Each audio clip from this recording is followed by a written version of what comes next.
Ready? Yeah. 3, 2, 1. Hello everyone and welcome to our podcast 4 quarters and 2 halves. Here we talk all things basketball and also football or soccer, whatever you want to call it. And I think it's only fair that before we get started we introduce ourselves. And you want to get started? Yeah, for sure. My name is Sudhish and I'm in engineering. I just finished my 3rd year in engineering in University of New Brunswick. So me and Sunil, we met together in our 1st year at McMaster University, but there were some personal issues and I had to leave my 1st year. He's broke. And then I went to University of New Brunswick. So yeah, that's me. My name is Sunil, and as he said, we met in 1st year. I'm also in engineering. I'm a 3rd year engineering student, and we kind of have always had this friendship and relationship where we're always talking about sports, and whenever we go on a bus ride or if we're sitting idly at home, we always talk about football or basketball. We end up talking about the games, trades, transfers, things like that. And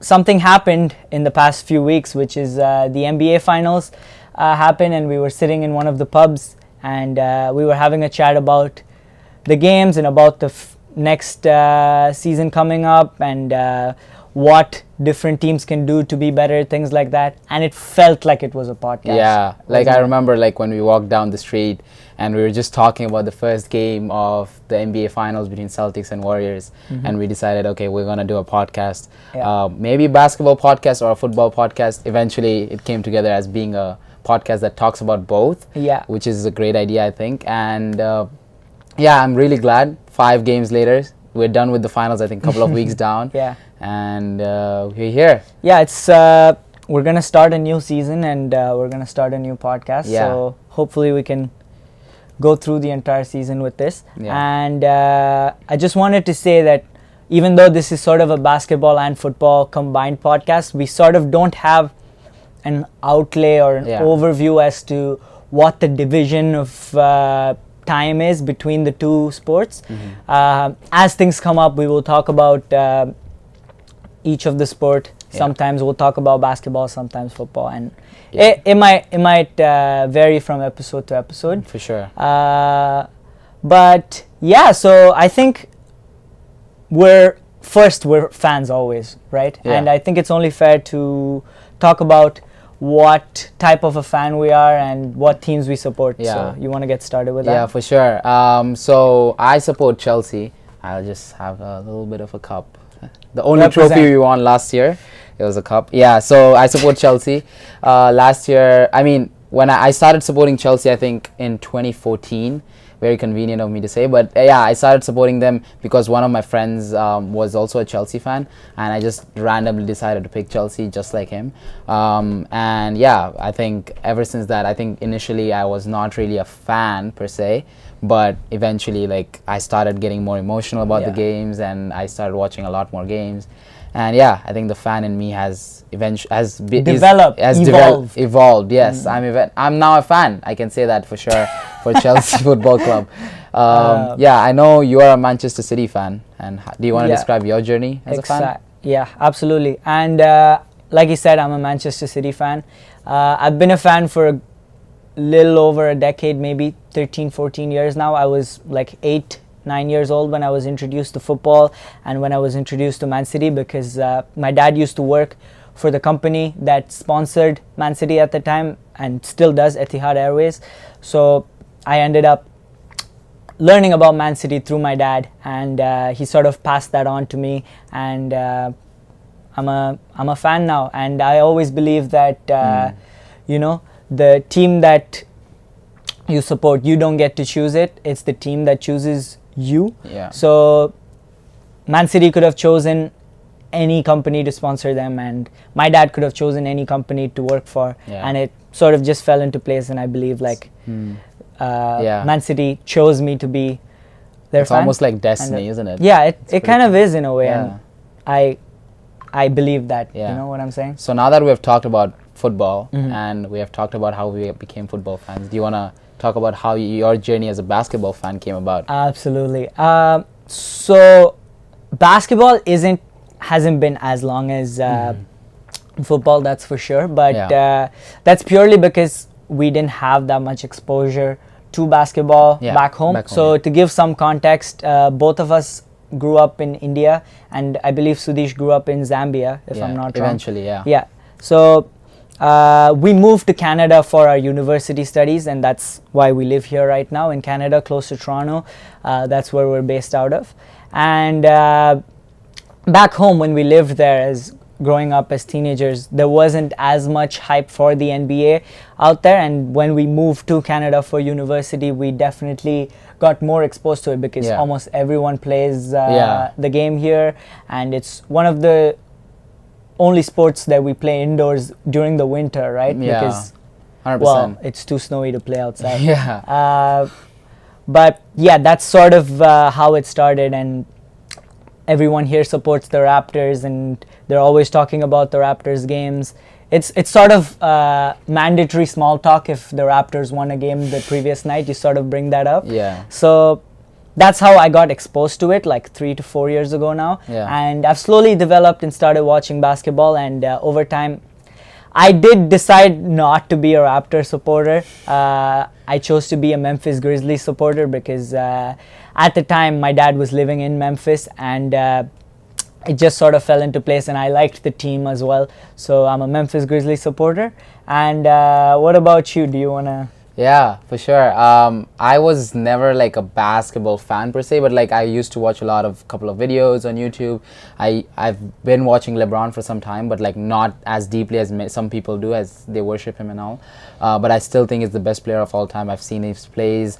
I've seen the block. So like there are moments that I've been caught up keeping up with. Exactly. But like I haven't watched a proper game until recently, where I got exposed to basketball too a little bit more, and I started watching games, started keeping up with games, and I started also falling, not in love, but like I started liking it a lot. And just like football, I've been trying to keep track. There's not particularly a team I support. I try to support players. I love Kevin Durant and Kyrie Irving. I also love... So you love the Nets? Okay, I love the Nets, you can say. But yeah, I love a lot of the players, the skill they I think it's great. I think basketball is a great sport. Here's what you need to know about Sudhish here. He does not have a team that he supports, but he has a team that he doesn't support. Yeah. And who is that team, Sudhish? That's the Golden State Warriors. I just don't know. I feel like the Golden State Warriors, like, it's not the team. It's more the fan base. It's like the fan base, I always found them to be a little bit like a bandwagon fans, and a little like they boast a little bit too much, in my opinion.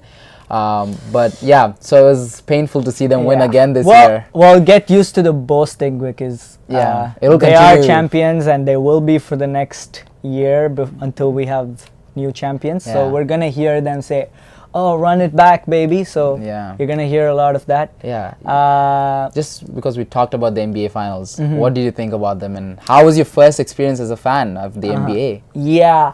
So I have been looking forward to this year's playoffs a lot, and for a long time, because I think, although I kept up with the playoffs the year before with Giannis winning it and all of that, I didn't keep up with it as much as I did this season, and I was excited to do that. I was going to watch every single game. I mean, not watch every single game, but keep track with every single game, and at least watch a series, and that's what I did. And this season I was able to, I think I'm pretty sure I watched at least 2-3 games of every series that happened right from the first round, and we watched a lot of it together as well.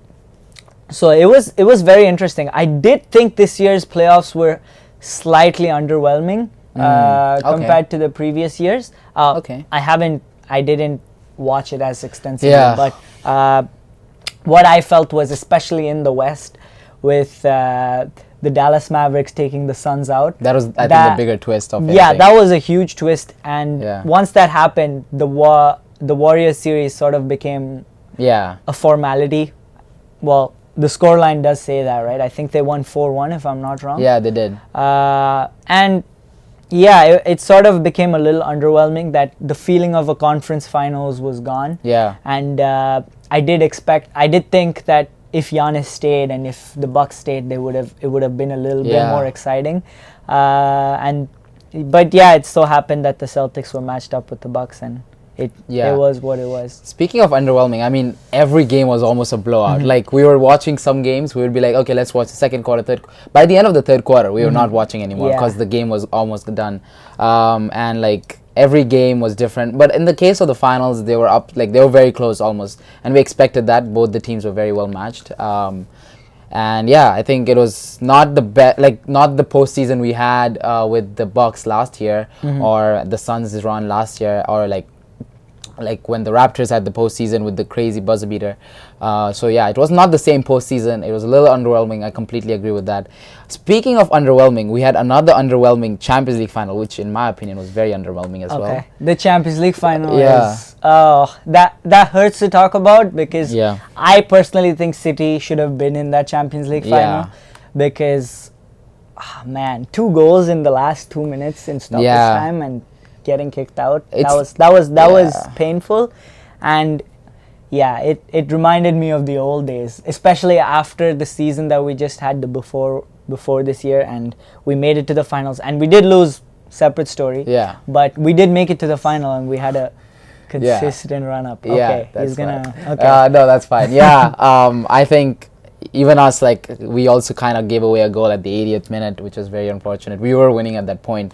This is Chelsea versus Real Madrid as well. So Real Madrid really played in the clutch times, and so Real Madrid are sort of, they went one by one. They finished all the top tier English teams, which is crazy. But as much as I am, the finals, I got very excited. It was a Champions League final. Last couple of seasons, I think 3 seasons, the finals have been very underwhelming. One goal is everything that's been taken to separate it.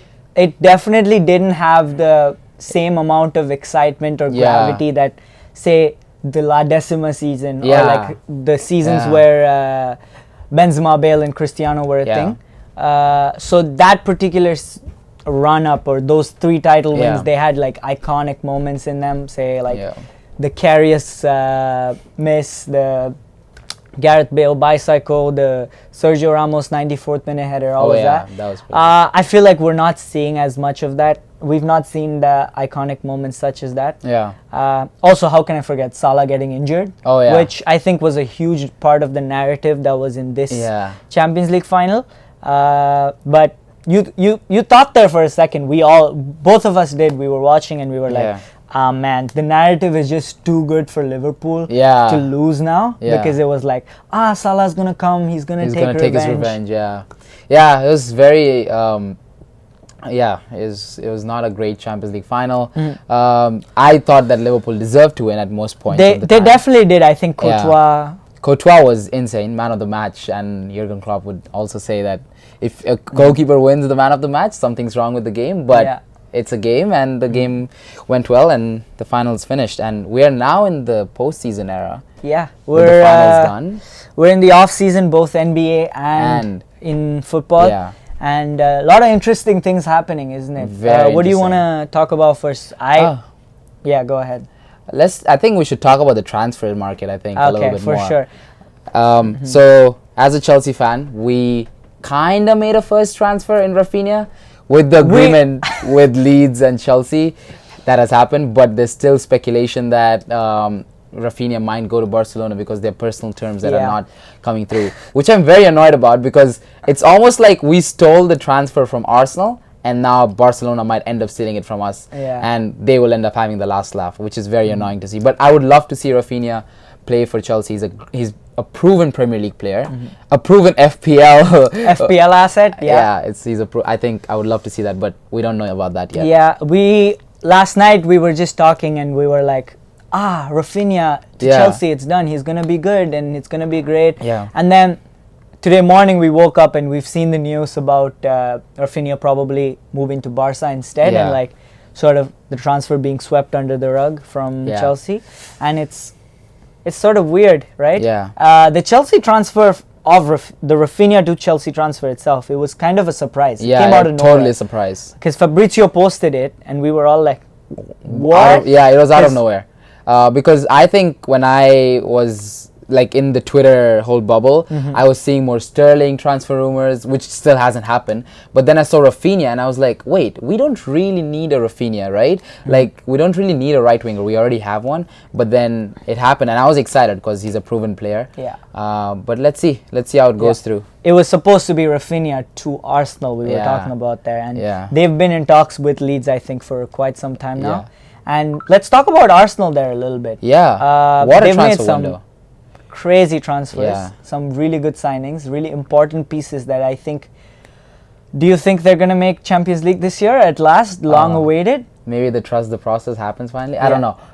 With Arsenal, it's always like a up and down. You might be like we almost saw them make it to the Champions League last season. I think they were excellent last season. Yeah, definitely. And the young pieces that Arteta has put with Smith Rowe, Odegaard, Martinelli especially. Oh yeah. What a star, right? Yeah. And of course, we can't forget Bukayo Saka. Yeah, for sure. Yeah. And especially with the Euros that he had and the penalty miss and that being sort of a big storyline around him. Yeah. He's just come back and he's done excellently. Yeah. And they almost made the Champions League.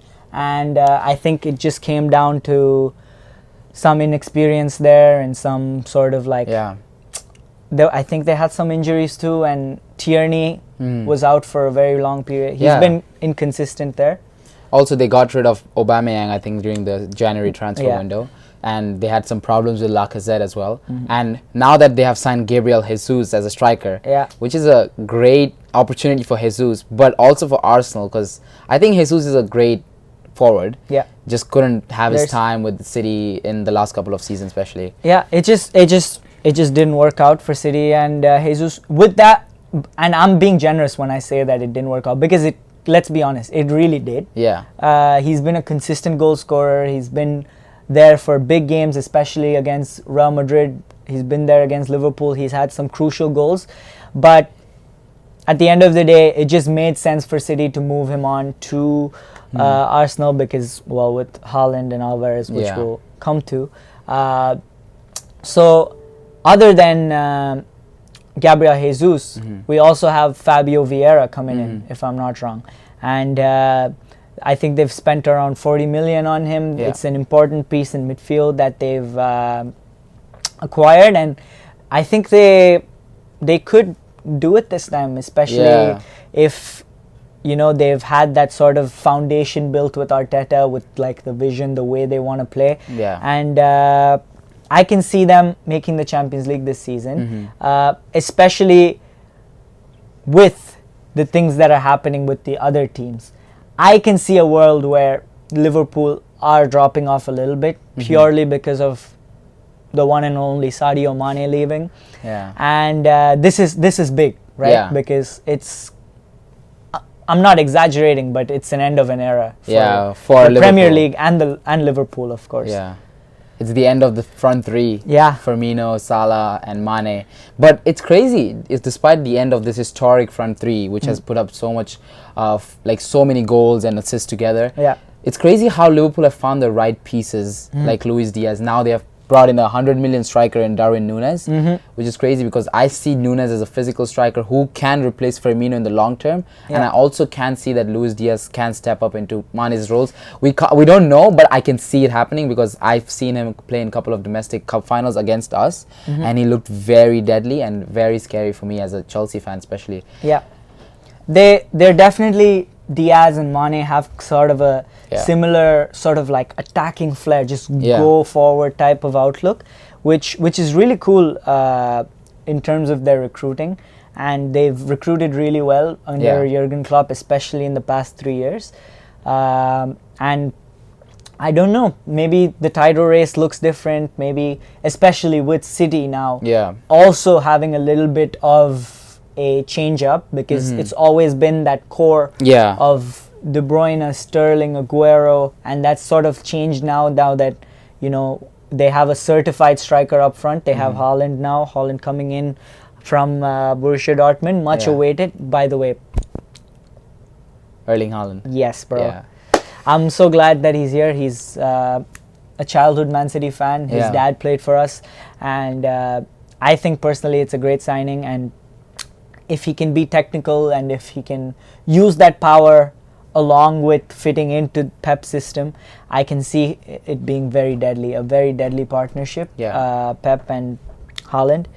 Other than that, we've also signed Calvin Phillips. Oh yeah. Which is again huge, Yeah. right? Because he's been a great piece in the Euros, and although he didn't play that much this season, has he? No, not really. But yeah, Calvin Phillips in the Euro especially, that's where I mainly saw him, and didn't see a lot of Leeds games. I think that he was more instrumental in that midfield than Declan Rice for me, because he was playing a very box-to-box role. 100%. He was bringing the ball, like carrying the ball forward. It was great to see him, and I don't know how he's going to fit the new City system. He probably will. I'm pretty sure City's recruitment has not been that bad as well. They have been a really good recruitment team, and I think Calvin Phillips, I don't know how many minutes he's going to play in a regular season, but I can see him playing in that Rodri role, which Fernandinho has left behind right now. Exactly. Yeah, and I can see him definitely having a slow start, because Rodri has really fit into that team this season, and we've usually in the past, if we've seen new signings in the first season, they don't do that well for City, and they don't get that much time. They have these little moments of sparks, especially with Grealish this season. We've seen that he's had little moments, but he's not been nearly as good. But that was the case with Bernardo Silva. That was the case with Raheem Sterling. That was the case with Leroy Sané. It was the case with everyone there. So there is a world where I can see that being the case, but I can see him sort of become more of a system player as he understands, and I can see that. Speaking of City, how do you feel about some of these transfers, the outgoings? The outgoing of Gabriel Jesus recently. There's a lot of rumors of Sterling also leaving. Sterling to Chelsea. Right? So how do you feel like the main system players, like even kind of the front three of City's kind of died down now as well. The Sané, the Aguero, Sterling, that front three is also gone almost. So how are you feeling about that? You are ready for the new change? I personally think Sterling should not be leaving. I think his role will be different now that City have a certified striker up front. I think his sort of duties will change now, and he can be more of a wing player and attack from there. And you've seen him a lot of times playing in that false nine role during the season when, we played the past 2 seasons without a striker. And I can see that changing a lot, and I think he should be there to see that change in his role himself. But I totally understand where he's coming from. Pep doesn't guarantee playtime to anyone, whether that's De Bruyne, whether that's Aguero, whether that's Sterling, Sané. No one was guaranteed playtime. So if that's something that he really values, then by all means he can go, because the system is what's most important at City, in my opinion. And I personally still think that he has a lot to offer for us, because at the end of the day, sure, he has moments where like you think, this guy just doesn't do anything. But the numbers don't lie. He has solid 10 goals, 10 assists seasons every season, and he scores important goals for us, and he's just there. So I wish he's there, but I'm sure you wish he comes to Chelsea as well. Right? I don't know how to feel about the Sterling transfer. Personally, he's again a Premier League proven striker or winger, a forward that we would really love to have. We've had our problems with the number 9 strikers, as we know, but having Sterling would be great because he's a great experienced player. We have a lot of young players up there in the front right now, and having Sterling would be a great asset. But we never know. Our recruitment has been a little itchy, I would say, because some of our transfers have not worked out, if not most of our transfers have not worked out. But I'm excited if Sterling does come to Chelsea. I'm excited what is basically ahead of him. Hopefully he delivers the 10 goals, 10 assists like you mentioned.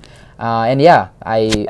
I have a question for you. If you had to choose between Raphinha or Sterling, only one can come to Chelsea, who would you choose? That's a tough one. I think I would still go Raphinha more than, because I think even if we don't get Sterling, we can still play the left wing. We still have players that can fit the left wing role more than the right wing, because I'm pretty sure that there will be outgoings with Ziyech. coming up because of his injury situation. And Raphinha is a player who we know that is going to play regular season, like the whole season, hopefully. And I would rather have Raphinha. But yeah, we have talked about all three top 4 teams. We've also talked about Arsenal, who's not even top 4, but we haven't talked about Spurs. Spurs. Yeah. Man, where to start with Spurs, right? Yeah. They have made moves, and they're continuing to make moves. They've focused incredibly on depth this season. They've focused on getting backups for each role. Yeah. They've gotten Perisic in at left wing back. Oh yeah, great transfer. Who can also play winger, of course. Who played, I think, under Conte in Inter in that championship season. Yeah.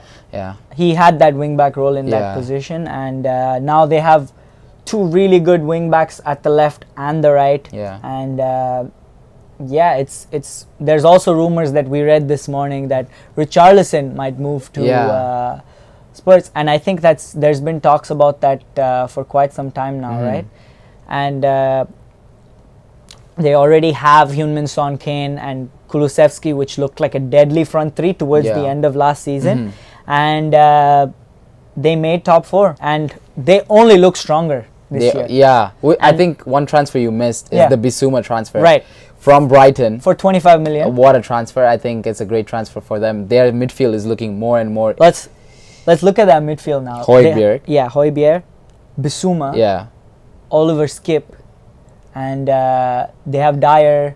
They have a couple of other pieces, and it's looking good for them. Yeah.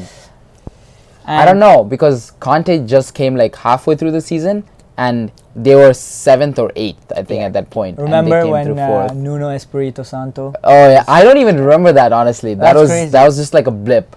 Yeah. But yeah, he left, and then Conte came in. There was a little bit of speculation whether he can bring them back up, but he eventually did. And we know how Conte is. His resume is great. He's known to win championships. He's known to win leagues. Yeah. And it's going to look very scary with Spurs. And it's a very different league. It looks like a very different league coming up because, we say that every year. Every year we say it's going to be a different team that's going to come up. Yeah. But I think this year is different. I'm being optimistic as a Chelsea fan. I'm also seeing Spurs. I've already seen the Conte effect. And it's looking interesting, but you never know. Man City and Liverpool might still be at the top, but there are teams that are trying to crawl their way back up there. For sure. And we never know what happens, and we're excited to see more. And speaking of crawling their way back up, Manchester United. Oh, yeah. We haven't talked about them from the top 6. They haven't made any moves this transfer window. They have had some rumors with Frenkie de Jong. I think 85 million, which is, I don't know. And they've lost Pogba. They've lost. Oh yeah, they did lose Pogba for free, if I'm not wrong, to Juventus. A new manager, we don't know. True, new manager. Yeah. We thought that United. I predicted United to win the league last season, but that's because of Ronaldo and Sancho. We all know how Ronaldo is, and Sancho. They also signed Varane, who I don't know where he is right now. Yeah, a lot of injuries and. They made 3 crucial transfers last season, and it looked like all 3 of them were going to walk straight into the first team and start minutes, and they're going to make a difference right away. And I don't think I can say that about 2 of them, Varane or Sancho. Yeah. I can definitely say that about Ronaldo. Still putting up the goals at that age. Ronaldo. It's crazy. Yeah. But that's kind of it, and they've not improved. They've only gotten worse in terms of depth. And I can see this being a real struggle for Manchester United. Yeah, 100%. They did get rid of the manager. We did think a lot of the problems came from the manager. A lot of the Manchester United fans also blame the ownership, despite the ownership spending so much money in the last couple of seasons. I think they spent more money than Manchester City. And they still haven't had anything to show for it, which is very unfortunate because I think they're going through the phase that Liverpool went through before Jurgen Klopp right now, and it is what it is, and they ended up 6th. At least they got to the Europa League. It's very, very not... I can't see Cristiano Ronaldo playing on Thursday nights. Yeah, that's going to be tough to watch. It's going to be very tough to watch because we literally call him Mr. Champions League, and there's a reason for that, and now he's going to be in Europa League. After, I don't even know. I think it's like been years since Ronaldo didn't play in Champions League. Has he ever played in the Europa League? I'm not sure. I don't think so, because even in his first season at Sporting, I think he played against United in the Champions League. Yes. Yeah. So I don't know. Maybe it's his first season. Yeah. Let us know. Which is historic. But before we move on and talk about the NBA and specifically the NBA draft, which happened a few days ago, I want you to tell me what you think your top 6 will be this coming season. Not in any specific order. I'm going to go with Manchester City, Liverpool, Chelsea, Tottenham, Arsenal, and I think I'll go with Manchester United. I'll give them the benefit of the doubt. I don't know. I've not seen any other English clubs make big. I'm gonna have a hot take. Okay. For 6th. Okay. I'm gonna say Newcastle. Yes, that's my hot take. I don't know. I just feel like the transfers they're making is looking tough. I feel like it's just a hot take I just wanted to have, and I wanted to give the benefit of doubt to United, but I'm gonna give it to Newcastle. Okay, let's make it a little exciting. Let's have you order it. Okay. Yeah. Being optimistic, I'll say Chelsea. Second, I'll go for Manchester City. Third, I'll go for Spurs this time. Wow. And fourth, I'll go for Liverpool. I still think Liverpool will make top 4. Fifth, I will go for Arsenal. And 6th, which is my hottest take, I think, will be Newcastle United. I'm pretty sure it's not going to be the case. We're gonna run this back in a year's time. Maybe 1 year, 2 months, and we'll see how right or wrong he is. Yeah. So if Chelsea win the Champions League, the Premier League, you don't really care who comes second. I don't really care who comes second or third. Fair enough. So here's my top 6. I think City will win the league. Okay. But I don't know. You never know. You never know. Yeah. City first. That's a tough one. It's so hard, right? Yeah. Okay, that's what she said. Yeah, but keep going. City first. Yeah. Spurs second. Okay. Liverpool third. Arsenal fourth. Whoa. Okay. Chelsea fifth. Okay. And West Ham sixth. Okay. I think that's fair, but I'm a little salty that he didn't put Chelsea in the Champions League spots. But that's fine. The only reason I do that is because they don't have a striker right now. Right now, that's true. And they've lost Christensen. You've lost Rudiger. And Lukaku. Azpilicueta is getting older, and everyone else is only getting older. So I can see a world where they do drop out of the Champions League spot, but we'll see. Anything can happen. The transfer window is still open. We'll keep an eye out on it. Yeah. Moving on. Yeah, the NBA draft that happened, I think a week ago now. Wednesday? It was on Thursday. It was on Thursday. Yeah. About a week ago. Yeah. About a week. Yeah. It was a very interesting draft. I mean, we were Twitter was telling us that there will be a lot of trades. There was technically 2 main trades. There were 2 trades, and there was nothing. We sort of expected Rudy Gobert to sort of make a move, maybe a Donovan Mitchell move, but maybe some Bradley Beal movement. Kyrie. Nothing. We didn't see anything. At the end of the day, Kyrie ended up. It was DeAndre Melton that moved. DeAnthony Melton and Kemba Walker, the 2 moves that we know of. Yeah. And but the first pick, which is a very interesting thing, because none of us thought that Paolo Banchero, I don't know how to say that, his name, sorry. We didn't expect it. Everyone was saying it's going to be Jabari Smith. Yeah. Orlando is going to put Jabari. For the longest time over the past 3 months, it's been Chet who we sort of expected to go first. Yeah. And then over the past month or so, or maybe 2 weeks, there was sort of a switch over to Jabari Smith Jr. Yeah. And which sort of made sense because Orlando Magic is a very bad shooting team in the past season. Yeah. And Jabari Smith is one of the best shooters in this class. And we sort of expected to be one of them. Out of nowhere, Paolo Banchero came in. I think one of the reasons he went first, because he's from Duke. And I think they made a bigger run in the NCAA championships than Chet's team, that's Gonzaga. I think that's one of the reasons that he was also picked first. And plus, I guess Chet kind of makes more sense in the OKC system. I don't know. We don't know. They probably did the recruitment right. And they're all power forwards. So historically, the Magic has had issues with recruiting, right? Yeah. I think they chose Markelle Fultz over other people. And I think the main idea behind them choosing Paolo is because historically Duke first picks have done well. Zion, Kyrie, they've all done well. So I think that's the sort of path that they've decided to take. Yeah. And we'll see. Again, it's too early to say. Yeah, too early to draft say. bust, maybe. Yeah. You never know. Yeah, you never know. I think one trade in the draft I want to talk about is the Knicks, Pistons, and Hornets. Hornets, Yeah. That was huge. Yeah, like you know a little bit more about the trades. So I was wondering who's the winner in this trade and who's the loser. I personally think the Detroit Pistons are definitely the winners in that trade because they got Jalen Duren, who's one of the best centers in the class, and they got Jaden Ivey, who I personally believe is one of the best in the class. He's top 3, top 4, 100%, and he was picked at. They got a top 3, top 4 player at 5, and they've sort of they have this backcourt now of Kate Cunningham and Jaden Ivey, and there's talks now about Bridges maybe moving to Pistons now that the Hornets don't want to give him a max, and if that happens, and then they have this solid core around, solid young team. The Pistons could be dangerous. I think the loser of this trade is definitely the Knicks. They gave up, I think, 2 of their picks, and they received a lot of future picks, sure. But I think they could have definitely done good with Jalen Duren or Osman Jiang. But it just didn't happen for them. Yeah. Right? That's right. They also gave away Kemba Walker, but I don't know whether that's a big giveaway. I think that was mostly for the salary that they wanted to get rid of, which was understandable. Right.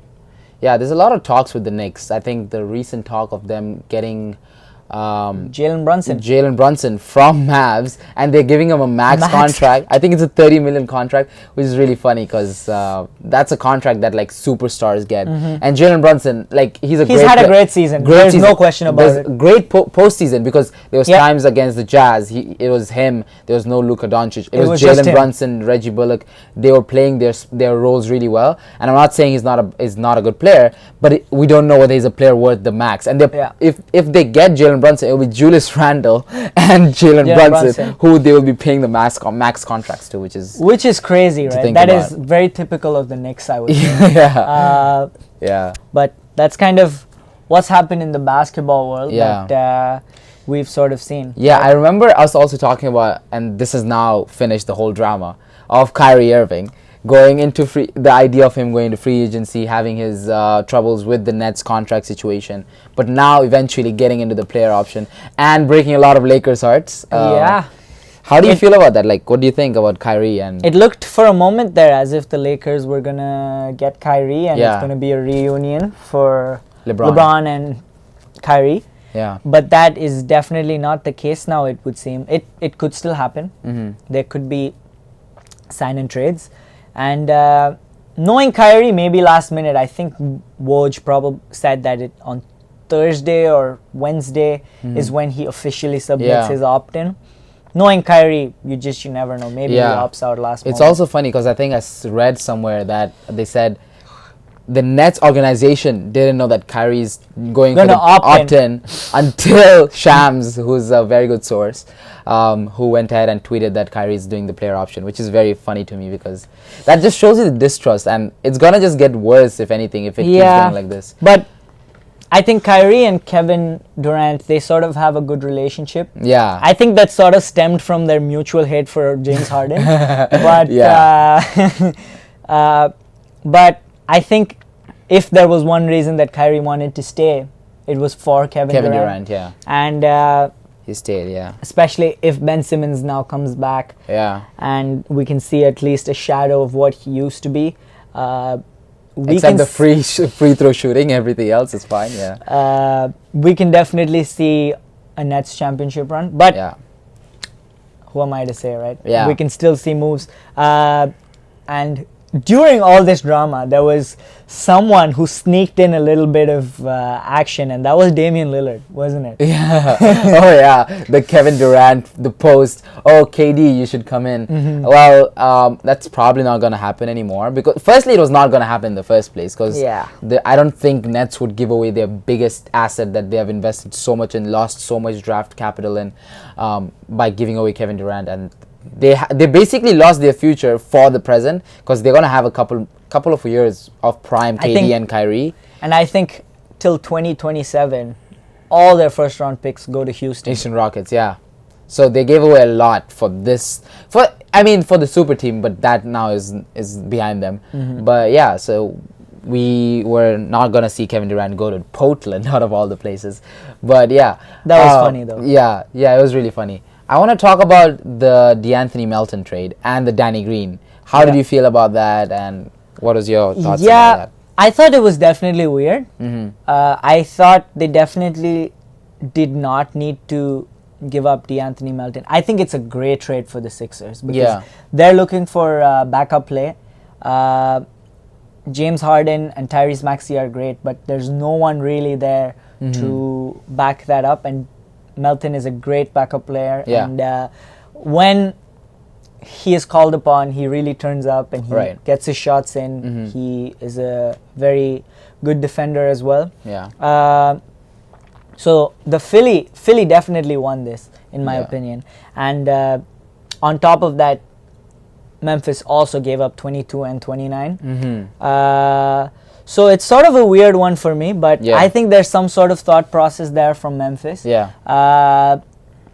could be such that they just wanted the higher pick and they went for it. But I personally thought that DeAnthony Melton was a good piece for us to have, and well, that just wasn't the case. Yeah, it's very unfortunate to see that Memphis lost a backup piece, but now there's rumors of a Spurs, the San Antonio Spurs, losing a major piece in DeJounte Murray, who's an all-star, a young all-star, and he's going to go to the Hawks. Way, he should have been in the all-defensive team last year. Oh, yeah.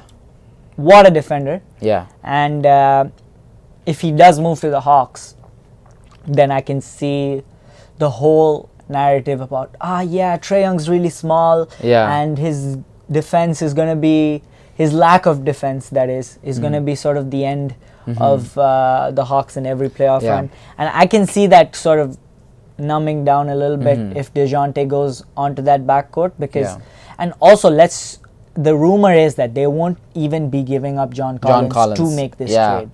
So one would assume that if they do get DeJounte, that there is more movement to come and more pieces to come into the Hawks team.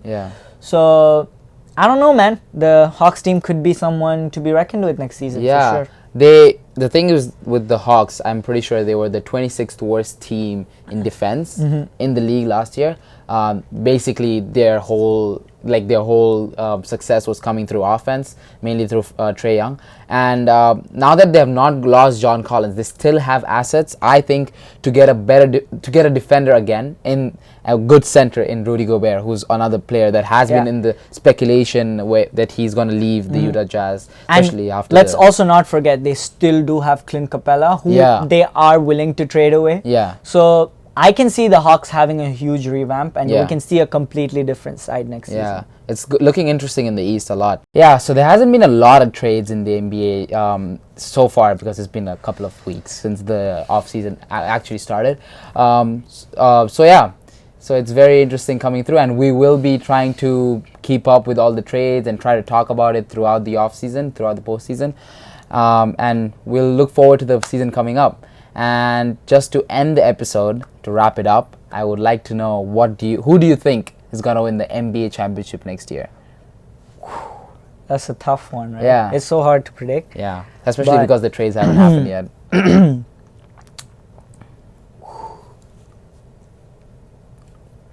I am going to go with the Boston Celtics. Whoa, okay, so you think they'll make the finals again?